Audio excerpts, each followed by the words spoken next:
అందరూ ఎలా ఉన్నారు? బాగున్నారా? నేను బాగున్నానండి. ఇవాళ నేను మీ ముందుకి పొనగంటి కూర మా ఇంట్లో పొనగంటి కూర హార్వెస్ట్ చేసిన వీడియో నేను మీకు పంపిస్తాను, షేర్ చేస్తాను. తప్పకుండా చూడండి. దాని గురించి కొంచెం చెప్పాను. ఏమైందో కూడా నేను చెప్పాను. ఒక్కసారి పెంచితే చాలు అది వచ్చేస్తుందండి. చాలా చాలా మంచిది. చాలా చాలా అడ్వాంటేజెస్, బెనిఫిట్స్, హెల్త్ బెనిఫిట్స్ ఉన్నది పొనగంటి కూర. సో ఆ షార్ట్ వీడియోలో చూసేయండి నేను హార్వెస్ట్ చేసేది. అలాగే నేను ఇప్పుడు పొనగంటి కూర మా ఇంట్లోది నేను తరిగి పెట్టుకున్నాను.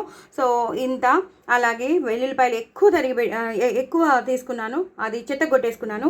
అలాగే శనగపప్పు ఉడకబెట్టుకున్నాను, అలాగే కందిపప్పు కూడా ఉడకబెట్టుకున్నాను. రెండు వేసి చేద్దామని నేను అనుకుంటున్నాను. సో దట్ ఎక్కువ ప్రోటీన్ వెళ్తుంది, అలాగే టేస్ట్ కూడా ఎక్కువ ఉంటుంది. ఆకు మన ఇంట్లో ఉన్నది బయట కొంటే ఎక్కువ వస్తుందేమో, కానీ మన ఇంట్లోదైతే ఒక 2 గంటలు 3 గంటలు అంతే వస్తుంది కదా. సో అది మనకి సరిపోతుంది. సో నేను ఇప్పుడు చేసేస్తాను. ఉడకబెట్టిన శనగపప్పు, ఉడకబెట్టిన కందిపప్పు, అలాగే చెత్తగొట్టిన వెల్లుల్లిపాయలు, పొనగంటి కూర, కరివేపాకు, అలాగే కొత్తిమీర, ఒక పెద్ద ఉల్లిపాయ తీసుకున్నాను, అలాగే ఎక్కువ పచ్చిమిరపకాయలు, ఎక్కువ పచ్చిమిరపకాయలు కొన్ని వేసాను, కొన్ని తరిగేసాను. ఎక్కువ పచ్చిమిరపకాయలు ఉంటాయి, ఇంచుమించు పావు కిలో కన్నా కొంచెం తక్కువ ఉంటాయి, ఎందుకంటే చిన్న చిన్న పచ్చిమిరపకాయలు కాబట్టి. సో ఇవన్నీ నేను వేస్ట్ చేసేస్తాను. దీని రెసిపీ అంతా మీకు చూపిస్తాను, చాలా చాలా బాగుంటుంది. సో రెసిపీలోకి వెళ్ళిపోదాం. ఫస్ట్ అయితే షార్ట్ వీడియో చూసేసేయండి. నేను పొనగంటి గురించి నేను హార్వెస్ట్ చేసేటప్పుడు మీకు షేర్ చేస్తున్నాను కదా, హార్వెస్ట్ చేసేటప్పుడు షేర్ చేసిన వీడియో మీరు తప్పకుండా చూసేసేయండి. నేను ఇప్పుడు బాండి పెట్టేసుకున్నాను. ఆవాలు, జీలకర్ర, ఎండుమిరపకాయలు వేసేసాను. ఇంకేం వేయక్కర్లేదండి. ఇప్పుడు ఎక్కువ వెల్లుల్లిపాయలు అని చెప్పాను కదా, ఎక్కువ వెల్లుల్లిపాయలు వేసుకోవాలి. అవి వేగితేనే బాగుంటుందండి. ఎక్కువ ఎండుమిరపకాయలు వేసుకోవాలి. ఆవాలు, జీలకర్ర, ఆవాలు కొంచెం నేను తక్కువ వేసుకున్నాను, మా ఇంట్లో కొంచెం తక్కువ తింటారు. జీలకర్ర మాత్రం మంచిగా 1 స్పూన్ వేసుకోండి. అలాగే ఎండుమిరపకాయలు, ఎక్కువ వెల్లుల్లిపాయలు వేసుకోండి.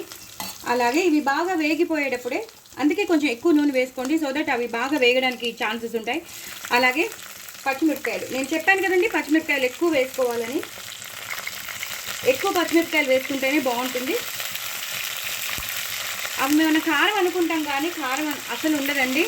మనం ఎప్పుడైతే వేయించేస్తామో కారం అంతా పోతుంది. ఎప్పుడైనా మనకి కారం పోవాలి పచ్చిమిరపకాయలు అన్నప్పుడు కొంచెం దాని మీద ఉప్పు జల్లేసుకోవాలండి. అప్పుడు ఏమవుతుందంటే దానికి ఉన్న కారం అంతా నశించిపోతుంది. పేలుతున్నాయండి ఇవి. ఒక్కసారి వేగిపోతే మనకి చాలా చాలా టేస్టీగా ఉంటుంది ఈ కూర మాత్రం.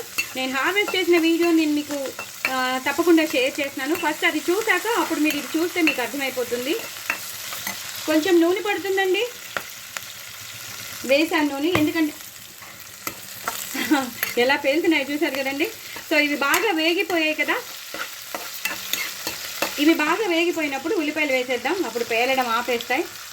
చాలా రిస్క్ తీసుకుని చేస్తామండి. దయచేసి మీరందరూ వీడియో చూడండి, స్కిప్ చేయకుండా చూడండి, అది నేను చెప్పేది. ఇప్పుడు అలాగే కొంచెం ఉల్లిపాయలు, నేను ఒక పెద్ద ఉల్లిపాయ తీసుకున్నానని చెప్పాను కదా, అది కరివేపాకు. ఎక్కువ కరివేపాకు వేసుకోవాలండి. ఆ కరివేపాకు ఫ్లేవర్ వస్తేనే ఈ కూరకి చాలా బాగుంటుంది. తప్పకుండా ఎక్కువ కరివేపాకు వేసుకోండి. అలాగే పసుపు కూడా వేసుకోవాలి, మంచి కలర్ఫుల్గా ఉంటుంది. ఇవి ఒక్కసారి వేగాలండి, వేగాక మీకు మళ్ళీ చూపిస్తాను. ఇప్పుడు కొంచెం ఇంగు వేసుకోండి, ఎందుకంటే ఇంకా పోపు ఉండదన్నమాట.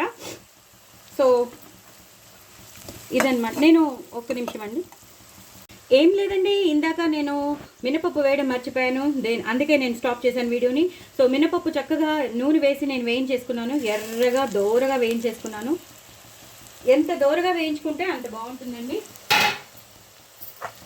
వేయించేసుకుని ఇందులో ఇలా కలిపేసుకోవాలి. ఎక్కువ మినపప్పు వేసుకోవాలి, ఇంకా శనగపప్పు వేసుకోవాల్సిన అవసరం లేదు, ఎందుకంటే మనం ఇప్పుడు శనగపప్పు ఉడకపెట్టుకుని వేసుకుంటాం కాబట్టి ఇంకా శనగపప్పు అనేది వేయవలసిన అవసరమే లేదండి.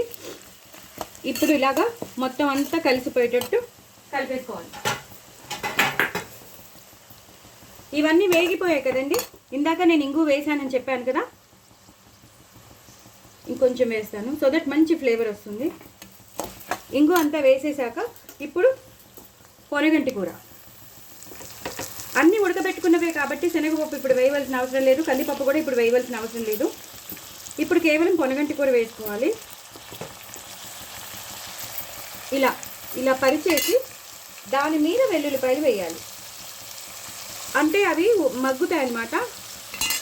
ఇలా ఒక్కసారి ఇలా వేసేసాక ఇలా పరిచేసి అప్పుడు దాని మీద మీరు ఉడకబెట్టుకున్న శనగపప్పుని ఇలా వేసేసుకోవాలి.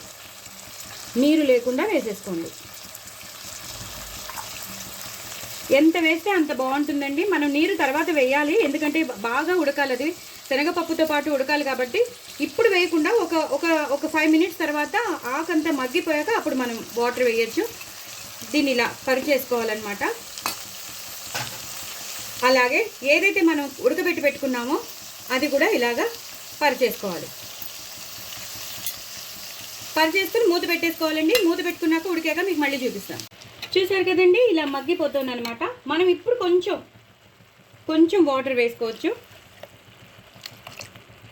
ఎందుకంటే ఇది తొందరగా గట్టి పడిపోతుంది కాబట్టి. ఇప్పుడు వాటర్ వేసేసుకున్నాం కదండి, ఈ టైంలోనే మనం ఆవాలు మెంతుల పొడి నేను ఎప్పుడు చేసి పెట్టుకుంటానంటాను కదా అది, అలాగే నేను ఎప్పుడు చేసి పెట్టుకునే సాంబార్ పౌడర్, అలాగే రుచికి తగినంత ఉప్పు మీరు చూసుకుని వేసుకోండి, మీకు ఎంత కావాలో, మాకు సరిపోతుంది.